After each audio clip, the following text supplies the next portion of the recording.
Assalamualaikum warahmatullahi wabarakatuh. Kami dari kelompok 4 ingin mempresentasikan hasil rangkuman artikel kami yang berjudul Prediksi Waktu Lintas Antrian Kendaraan Berbasis Jaringan Syaraf dalam Sistem Transportasi Cerdas Kooperatif. Izin memperkenalkan diri, nama Taruna semester 4, Khairul Arifin Bayangkara, Notar 230130666. Mohon izin memperkenalkan diri, nama Taruni Remaja semester 4 Nurahmi Widya Stuti dengan notar 23013072. Izin mengundurkan diri, nama Tarni Remaja Revi Nurhayati dengan notar 230130073. Baiklah, sebelum kita membahas artikel lebih lanjut, untuk slide-slide selanjutnya kita akan membahas mengenai pendahuluan terlebih dahulu. Jadi permasalahan utama yang ada di artikel ini yaitu jumlah kendaraan atau pertumbuhan kendaraan yang terus meningkat itu akan menyebabkan adanya kemacetan, polusi, dan juga kecelakaan. Selanjutnya, solusi lama yang digunakan pada permasalahan ini yaitu menggunakan lampu pintar dan menggunakan cara melebarkan jalan, tetapi itu dirasa sudah tidak efektif. Lalu terdapat solusi teknologi V2X menggunakan komunikasi antar kendaraan atau biasa disebut dengan V2V dan kendaraan ke infrastruktur. Seperti pada Audi TLI dan BMW TLA untuk memprediksi lampu lalu lintas. Selanjutnya, kelemahan dari sistem lama ini yaitu tidak dapat mempertimbangkan antrian kendaraan, hanya bekerja pada kendaraan-kendaraan tertentu saja. Selanjutnya, ada sistem prediktif yang dapat diusulkan. Yang pertama, menggunakan deteksi kendaraan yaitu YOLO V3 ditambah dengan SORT tracker. Selanjutnya juga dapat menggunakan cara dengan hitung kecepatan, menggunakan logika fuzzy dengan data yang diambil dari kamera CCTV yang berada di jalan raya. Selanjutnya, keunggulan sistem baru ini yaitu yang pertama dapat mengurangi pemberhentian kendaraan hingga 14%. Tetapi kekurangannya, eh, sistem ini itu tidak dapat digunakan di semua kendaraan. Hanya sebagian kendaraan yang dapat terhubung saja. Selanjutnya, dapat terintegrasi dengan digital road model dan V2X. Selanjutnya, tujuan. Pada slide ini, kita melihat tujuan utama dari sistem prediktif ini, yaitu menghitung kecepatan optimal yang harus ditempuh oleh kendaraan agar tidak dapat melewati persimpangan tanpa perlu berhenti. Sistem ini mengandalkan tiga input utama. Yang pertama, jarak kendaraan ke simpang, jumlah antrian kendaraan, dan waktu tersisa lampu hijau. Informasi ini dikumpulkan melalui kamera pengawas jalan dan diproses menggunakan YOLO V3 dan SORT untuk mendeteksi kendaraan secara real time. Setelah kendaraan terdeteksi dan dilacak, logika fusi digunakan untuk mengatasi ketidakpastian dalam pengambilan keputusan. Hasil akhirnya hasil berupa kecepatan yang disarankan yang akan dikirim ke kendaraan otomatis melalui jaringan komunikasi V2X seperti 4G LTE dan ITS G5. Pada slide fragmen jaringan syaraf dengan topeng, terdapat dua gambar. Yang kiri yaitu gambar menjelaskan tentang arsitektur jaringan syaraf YOLO, sistem deep learning yang digunakan untuk mendeteksi objek kendaraan dalam waktu nyata pada rekaman video dari kamera lalu lintas. Dan gambar kanan menunjukkan contoh penerapan deteksi objek di persimpangan jalan Chelyabinsk, Rusia. Di sana, setiap kendaraan yang terdeteksi dibungkus kotak hijau atau bounding box, hasil dari algoritma YOLO. YOLO Fitri digunakan sebagai model deteksi kendaraan secara real-time di persimpangan jalan. Hasil deteksi inilah yang menjadi dasar untuk menghitung jumlah kendaraan, dan menentukan kapan lampu hijau atau merah perlu dinyalakan. Kemudian simulasi mikroskopis pengendalian lalu lintas persimpangan. Pada bagian ini, kita masuk ke simulasi mikroskopis yang dilakukan menggunakan Python dan MATLAB. Tujuan simulasi ini adalah untuk mengevaluasi efektivitas sistem dalam mengatur kecepatan kendaraan di persimpangan. Dengan input berupa jarak ke simpang, panjang antrian, dan sisa mengatur kecepatan kendaraan secara real-time. Hasil simulasi menunjukkan bahwa saat kendaraan yang mengikuti kecepatan optimal yang dihitung oleh sistem, jumlah kendaraan yang berhasil melewati simpang meningkat drastis.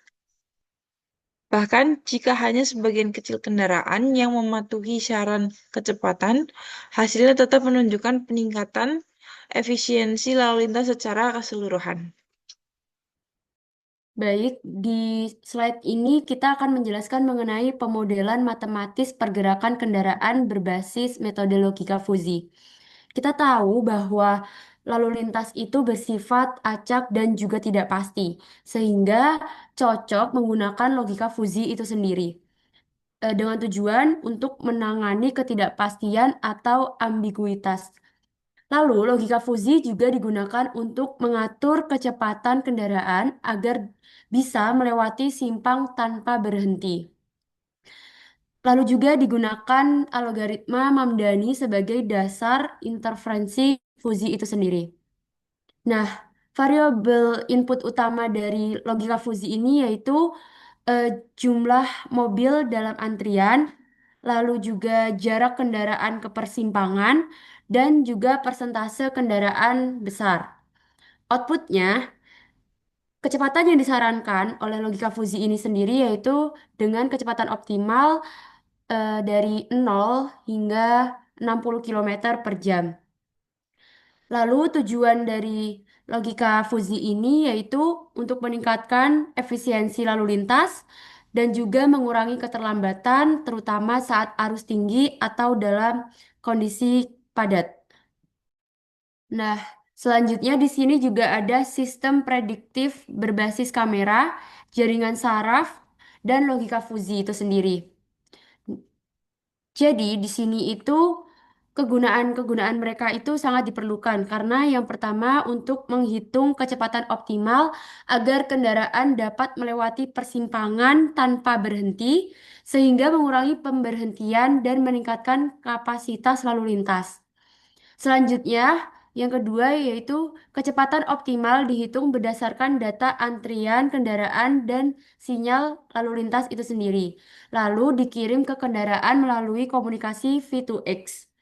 Selanjutnya ada simulasi mikroskopis menunjukkan bahwa sistem ini dapat melancarkan lalu lintas bahkan jika hanya sebagian kendaraan yang mematuhinya. Selanjutnya, sistem-sistem ini itu juga cocok untuk integrasi dengan kota cerdas dan mendukung kendaraan otomatis atau HAV sebagai solusi untuk mengatasi kemacetan di kota-kota besar. Desain eksperimen. Jadi, persimpangan kota Chelyabinsk dipilih untuk pemodelan eksperimental.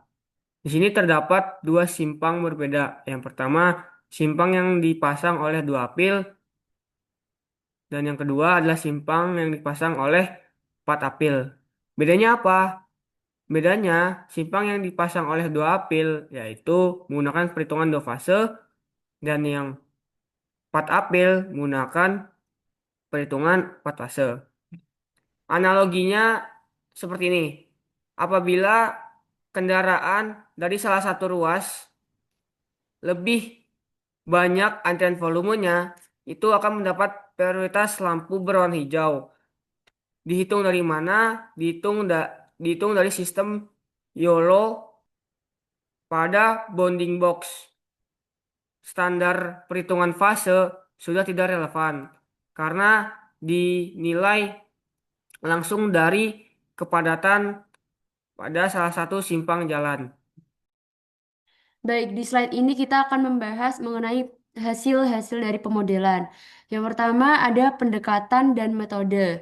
Menggunakan model matematika dan algoritma Fuzi Mamdani dengan software Fuzitech untuk mensimulasikan jarak berhenti kendaraan dan eh, sebelum lampu merah.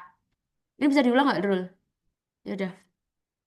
Baik, di sini kita akan membahas mengenai hasil dari pemodelan. Yang pertama ada pendekatan dan metode, yaitu dengan menggunakan model matematika dan algoritma Fuzi Mamdani dengan software Fuzitech untuk mensimulasikan jarak berhenti kendaraan sebelum lampu merah. Yang kedua ada variasi dan simulasi, yaitu dilakukan menggunakan simulasi dengan variasi parameter input dan gangguan acak.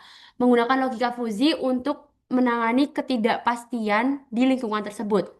Selanjutnya ada hasil dan pembanding, yaitu model diverifikasi dengan data numerik dan menunjukkan hasil yang konsisten. Fungsi keanggotaan linier ini digunakan karena keterbatasan data distribusi. Selanjutnya ada evaluasi dan implikasi.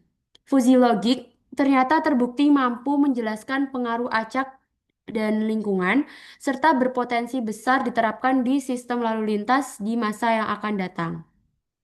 Kesimpulan dari proyek ini sangat menjanjikan. Kita tahu bahwa di simpang-simpang kota besar, kendaraan sering berhenti karena tidak tahu kapan lampu berubah. Sistem yang dikembangkan mampu mengatasi masalah ini dengan cara menggabungkan teknologi kamera dengan jaringan syaraf ULV-3 dan logika fusi. Hasilnya adalah estimasi waktu lintas dengan akurasi tinggi, yaitu rata-rata kesalahan di bawah 7%. Keunggulan utama sistem ini adalah meskipun belum semua kendaraan dilengkapi teknologi otomatis, sistem tetap memberikan manfaat ini karena kendaraan tidak terhubung pun bisa menyesuaikan berdasarkan pola lalu lintas yang lebih stabil. Sistem ini mendukung integrasi V2X, Vehicle to Everything, menjadikannya solusi ideal untuk infrastruktur kota cerdas dan kendaraan otomatis di masa depan.